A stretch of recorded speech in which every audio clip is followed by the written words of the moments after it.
Look at the dislike ratio of the Snow White trailer. Is it even worse? Okay, so it's almost at 1 million dislikes. The current state of affairs immediately thrusts us into one of the most turbulent Hollywood stories in recent memory.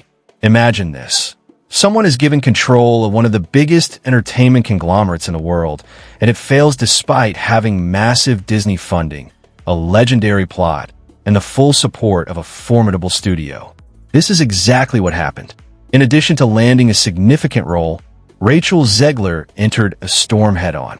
According to critics, industry analysts, and those negative box office figures, the Walt Disney Company reportedly lost nearly $170 million as a result of the incident. Honestly, that's only the beginning. Behind the scenes, things became even more intense. Rumor had it that executives were traveling the country asking them to stop posting on Twitter in an effort to control the situation. Yes, when a studio reacts in this manner during a film's release, you can tell something is wrong. At that point, it's more than just the film. It's an all-encompassing spectacle that people can't help but watch. At the center of it all was Snow White. This was no little project that was overlooked. It was able to compete with high-profile movies like Guardians of the Galaxy, Rogue One, and Beauty and the Beast because of its massive budget. Because of the high standards, there was very little room for error. But instead of everything coming together for a flawless blockbuster release, an odd thing began to happen. The public's opinion of the film started to shift long before it was released in theaters, and interviews showed the first warning signs. To understand how things got so chaotic, we have to take a step back. Rachel Zegler made a big Hollywood debut after being personally selected by Steven Spielberg to star in West Side Story. Like, who has been the most exciting person for you tonight? Oh my God. Took the words out of my mouth. These kinds of opportunities are extremely rare, once in a generation. She became one of the most talked about young talents in the industry very quickly. She soon went on to play more important parts, like in The Hunger Games, The Ballad of Songbirds and Snakes, and there were even rumors that she might be joining other well-known franchises. From the outside, everything seemed to be in perfect alignment, a short path to A-list status. But when Disney cast her as Snow White, the narrative started to change. Remembering that Snow White and the Seven Dwarfs is not your average movie is crucial. That 1937 blockbuster played a major role in Disney becoming what it is today. It was the studio's first full-length animated film and one of the most well-known fairy tales ever made for the big screen. There were high expectations for this remake, of course. However, during the press tour, interview excerpts began circulating online, and people quickly learned about them. In those clips, Zegler described certain aspects of the original film as strange and outdated. She even referred to the prince as a stalker and made it clear that the traditional love story would not be the main focus of this new version. I mean, you know, the original cartoon came out in 1937, and very evidently so. There's a big focus on her love story with a guy who literally stalks her. Yeah. Weird. While it's not unusual for actors to voice their opinions, doing so in support of a nostalgic remake is particularly poignant. There was a strange tension immediately. Fans who had grown up loving the original suddenly felt that something they valued was being overlooked, and conversations erupted everywhere. After that door opened, people began to pay much more attention to everything. The interviews weren't the end of it, so things got worse after that. During the campaign launch, some of Rachel Zegler's social media posts started to receive a lot of online attention. One particular scene from the first trailer went viral. Everyone thought the movie would continue to be the main focus, but that suddenly changed. The subject suddenly shifted when Zegler made political comments beneath the trailer post. Rather than analyzing scenes or pictures, people were debating her message. Almost immediately, the movie itself lost importance. According to reports, the management of the Walt Disney Company was closely monitoring the matter behind closed doors, and not in a casual way. You talk shit, it's gonna come back. There's something called cause and effect. We don't just sit around and say, yeah, we grew up watching this movie called Snow White in all these other countries, and all of a sudden you show up and we have to eliminate all the memories of these young girls who grew up wanting to have an experience like that. The rollout as a whole started to feel less stable after modifications were taken into account and reshoots were scheduled. It seemed like a production tried to regain control before things got out of control. Early test screenings then surfaced as an additional sign.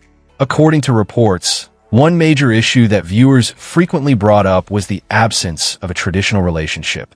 Many were taken aback by a fairy tale that focused on that particular aspect. It was simply not what they had expected. Then what happened? Further changes. It appears that more scenes were added during reshoots to revive some of that famous storyline.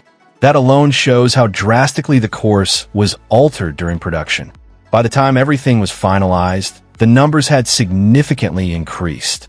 The estimated total cost was approximately $336 million after accounting for production adjustments, delays, and marketing. At that point, it was a real-time, high-stakes gamble rather than just a movie. Just take a look at the statistics to see how massive this crisis became.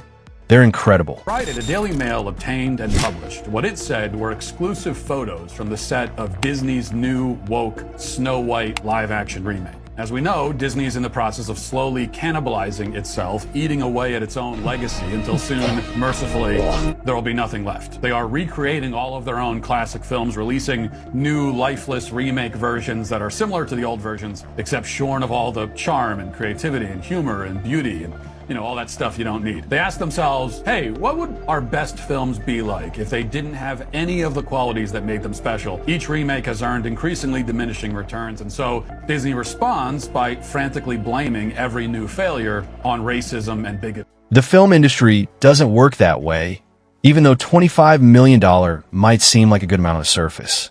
Many people overlook this part. A significant percentage of movie ticket sales go to theaters, with studios usually getting half. As a result, the Walt Disney Company most likely only recouped a portion of that sum's revenue.